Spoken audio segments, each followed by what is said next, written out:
क्या तुम भी डेली पनीर खाए जा रहे हो एज अ प्रोटीन सोर्स की तरह?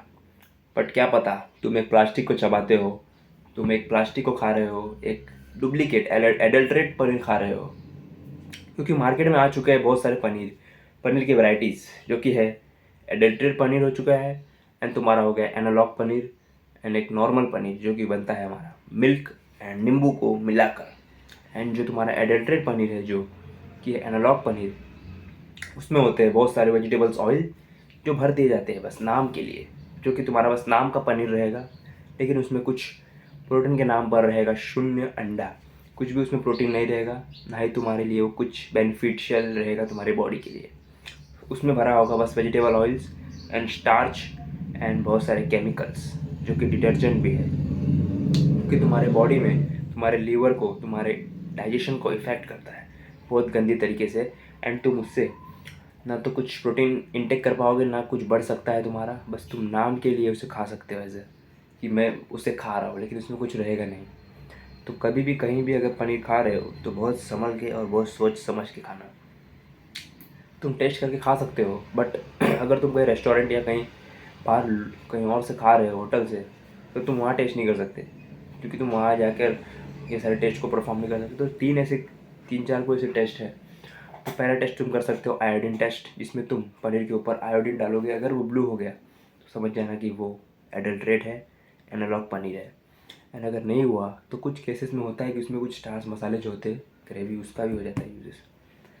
तो इसलिए तुम रॉ पनीर को उतार सकते हो। एंड दूसरा तुम्हारा है कि तुम उसे टच करके स्मेल करके भी कर सकते हो। अगर वो आसानी से टूट जा रहा है, रबड़ी नहीं है, तो वो रियल पनीर है।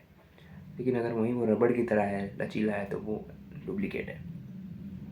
एंड वहीं पर जो रियल पनीर होगा उसके बहुत ज़्यादा बेनिफिशियल होंगे, बहुत ज़्यादा रियल होगा, एंड उसके बहुत ज़्यादा बेनिफिट्स होंगे। वो तुम्हारे बोन के लिए, तुम्हारे कैल्शियम में बोन, तुम्हारे विटामिन B12 के लिए बहुत ज़्यादा बेनिफिशियल होगा तुम्हारे बॉडी में। एंड तुम्हें बहुत ज़्यादा चीज़ें प्रोवाइड करेगा, जिससे तुम्हारी बिल्डिंग ब्लॉक बनेगी। तुम्हारा बोन का जो रिपेयरिंग है बहुत जल्दी होगा। तुम जिम कर रहे हो या कोई भी, तुम्हारे बोन में जब तकलीफ आएगी तो वो बहुत जल्दी रिपेयरिंग हो जाएगी। लेकिन वही अगर एनालॉग पनीर है तो वो कुछ काम का नहीं होगा, वो बस ऐसे ही बेचा जाता है। मुझे जानकर हैरानी हुई कि एनालॉग पनीर को FSSAI ने लीगल करके रखा हुआ है बेचने के लिए। ये गलत चीज़ है, क्योंकि इस पर रोक लगाना चाहिए। क्योंकि अगर कोई भी ऐसे आम जनता का काट सकता है, तो चूना लगा सकता है, क्योंकि हर किसी को नॉलेज इतना नहीं है कि डुप्लीकेट पनीर भी आ रहा है और पनीर आ रहा है बहुत सारे टाइप से। क्या कोई टाइप आ चुकी बहुत ज़्यादा हर चीज़ में। इसका अवेयरनेस बढ़ाना चाहिए, या तो फिर इस पर रोक लगाना चाहिए, वरना हर कोई इसे खाकर, एंड दुकानदार जो इसे चूना लगाकर मज़ा करेंगे। क्योंकि उन्हें क्या है, उसमें थोड़ी ना लिखा रहेगा, उसमें दिखेगा भी नहीं।